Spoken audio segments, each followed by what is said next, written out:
مساء الخير من كوالالمبور ماليزيا. اسمي عنان لو أول مرة تشوفوني، و دي أول مرة أجرب إن أنا أتكلم فيديو قدام الكاميرا. وقبل ما نبدأ الفلوج عايزة أعرفكم سريعا عن نفسي. اسمي عنان، بحب الأوربن سكتشنج، الترافل سكتشنج، بحب أوثق الحاجات دي، بحب أوثق الحاجات اللي في يومي بس بطريقة هادية وبطريقة فنية شوية. وبقالي سنين برسم. أنا درست هندسة عمارة واشتغلت فيها شوية، واشتغلت interior designer.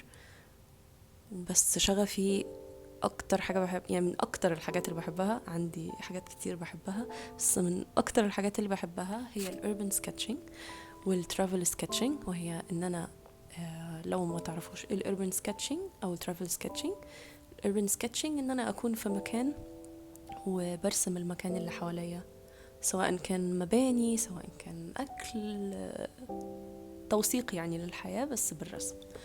والترافل سكتشنج تقريبا نفس الفكرة، بس المختلف يعني إن بترسموا في المكان الجديد، المدينة اللي انتوا فيها، معالم المدينة دي، الأكل بتاعها، الثقافة بتاعتها. فأنا حابة أن أنا أتخصص في الحاجة دي، أو أن أنا أوثق لكم رحلتي فيها.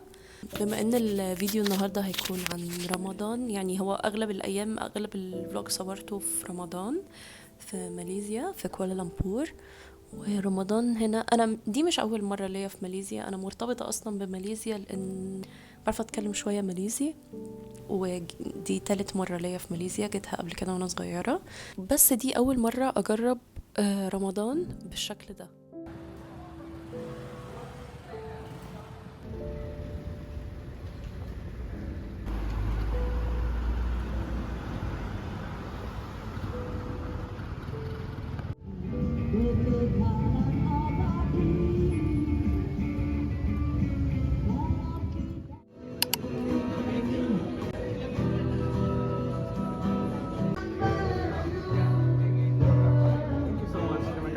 bersama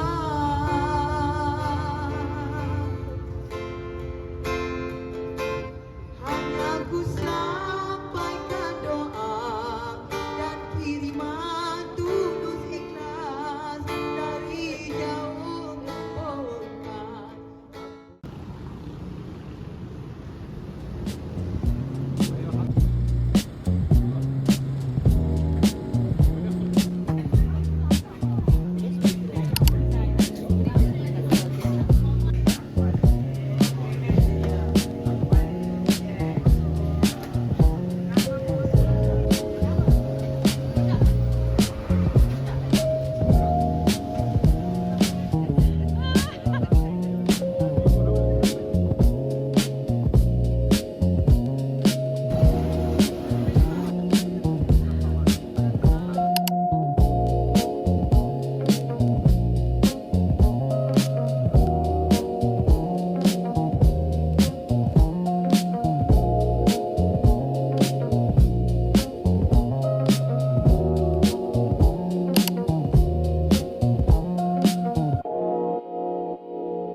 عايزة في فلوج النهاردة وأنا بفرجكم على فيديوهات الأيام اللي قضيناها، يعني من أواخر رمضان وأول يومين العيد.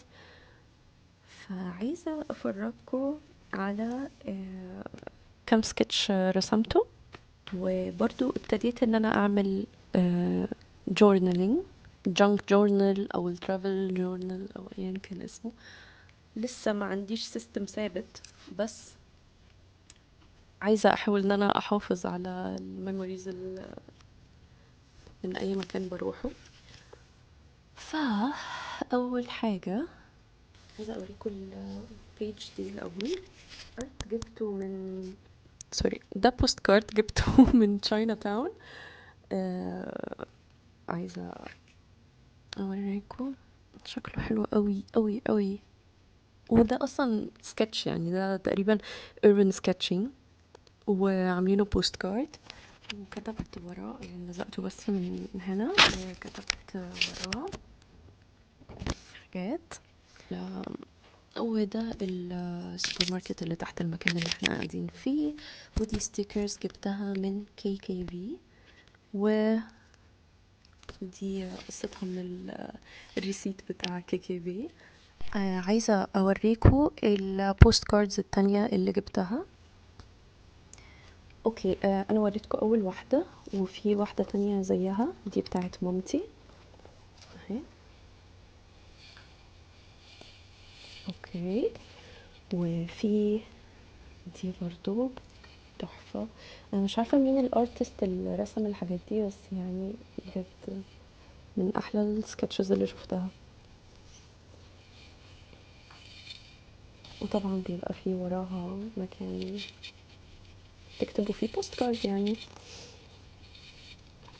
عايزة برضو اوريكم، بما ان احنا قلنا KKV هنا مكان يعني هو كبير، تقريبا 5 ادوار او 4 ادوار، وبيبيع كل الحاجات اللي ممكن تخلصوا فلوسكم عليها.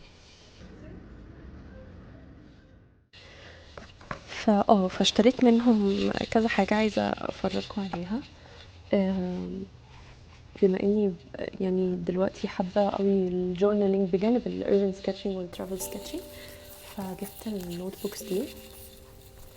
سو كيوت ازاي.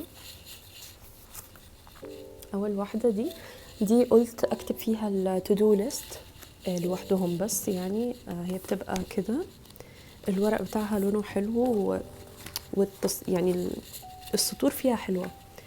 مش عارفة لو باين ولا لأ، بس مثلا هنا سطور سطور سطور، وبعدين في النص في سطر تقيل عن الباقي.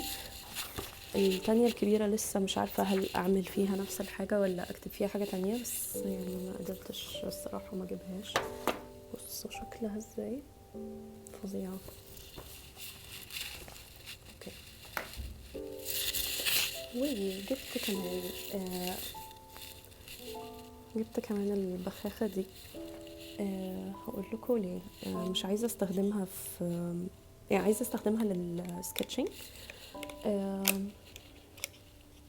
المهم عايزة استخدمها في السكتشنج، اللي هي البخاخة دي لسه ما فتحتهاش.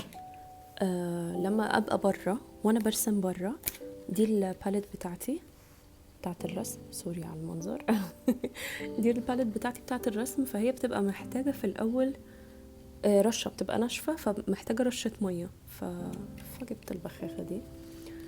الجو في ماليزيا رطوبة فظيعة، حر، رطوبة طول السنة الحمد لله. بس جبت دي المروحة دي اتكسرت، سوري. جبت دي جبت دول يعني، ودول لما بنبقى في الشارع والجو حر بنشغلهم. تمام. وكمان من كام يوم كده وانا برسم استخدمتها استخدام تاني، وانا بلون يعني بالووتر كولرز، في حاجات ببقى محتاجة ان الطبقات تنشف فيها قبل ما احط لون تاني، فبتاخد وقت شوية وانا عايزة اخلص، يعني عايزة ارسم. فبقيت بفتحها واحطها على السكتش بوك لحد، او بتنشف بسرعة يعني في اقل من دقيقة. ده الاستخدام التاني للرسم، يعني كل حاجة بنحاول نستفاد منها للرسم. وايه كمان من KKV؟ في حاجة كيوت جدا جبتها. اوكي، في حاجة كيوت جدا جبتها. انا يعني مش من النوع اللي بيحب يجيب دباديب والحاجات دي، بس ده يعني الصراحة حاجة تانية، واحد من حيواناتي المفضلة. كيوت جدا، فلافي. سوري على التفاهة، بس يعني كيوت قوي الصراحة، سو كيوت. جبنا حاجات تانية من KKV، بس مش يعني، حاولت اصور لكم الحاجات بس اللي ممكن يكون ليها علاقة بالرسم، مع ده حيوان الكسلان. اسمه حيوان كسلان باي ذا. اخر يوم في رمضان كنا لسه محتارين، ما ثبتتش رؤية الهلال، هل هنكمل 30 يوم رمضان ولا هيكون 29 يوم ويبتدي العيد. ففي آخر لحظة ماليزيا، قالوا في ماليزيا انه هو هيكمل 30 يوم، واحنا كنا كل ده عايزين نفطر مع الناس هنا بيفطروا. يعني في اماكن كتير، في باركس كتير الناس بتتجمع فيه وبيعملوا زي بيكنيك وبيفطروا كده، بياكلوا حاجات خفيفة على أذان المغرب. فمن ضمن الأماكن دي كان مكان اسمه السلطان عبد الصمد، والمكان ده هو مكان أثري وتاريخي. فالحمد لله كانت فرصة، بما أن رمضان كمل 30 يوم، على طول رحنا قبل المغرب شوية، جبنا حاجات من السوبر ماركت. وانتوا أول أصلا ما تروحوا هتلاقوا في ناس كلوا، ناس بتبيع حاجات لو عايزين تفرشوها تشتروها من هناك على طول. يعني تقريبا مش محتاجين تجيبوا معاكوا حاجة غير مية مثلا أو تمر لو عايزين. فبس هو ده السكتش اللي أنا رسمته بعدها. طبعا ما عرفتش الصراحة ان انا ارسمه في نفس الوقت، لان وصلنا يدوب والمغرب بيأذن وفطرنا. فهو ده السكتش، وهصوره لكم من فوق كده.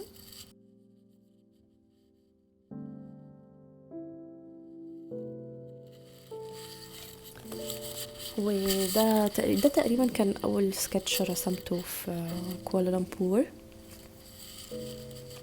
وفي السكتش ده لو رحتوا قبل كده، سافرتوا او ان شاء الله يعني هتسافروا اي مكان في اسيا، شرق اسيا قصدي، زي مثلا لو ماليزيا او تايلاند او ايا كان مكان، هتلاقوا السمكة دي يعني منتشرة او اليابان كمان.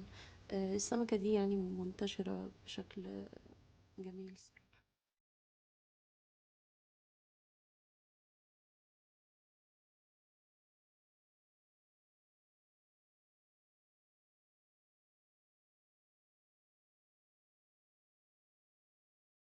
بالنسبة للعيد عملت بيج هنا، حطيت فيها حاجات العيد وعملنا ايه في العيد. اول حاجة رحنا صلينا العيد في ناشونال موسك. والمسجد ده الديزاين بتاعه من من احلى المساجد اللي شفتها في حياتي. والمساجد في ماليزيا عامة تقريبا فيها احلى المساجد في العالم الاسلامي العالم ككل. يعني ما شاء الله ما شاء الله ما شاء الله. فللأسف السكتش ده أنا مش راضية عليه 100%، ولكن هو ده المسجد اللي احنا رحناه، وهو ده السكتش اللي أنا رسمته ليه. هحط لكم برضه صورته.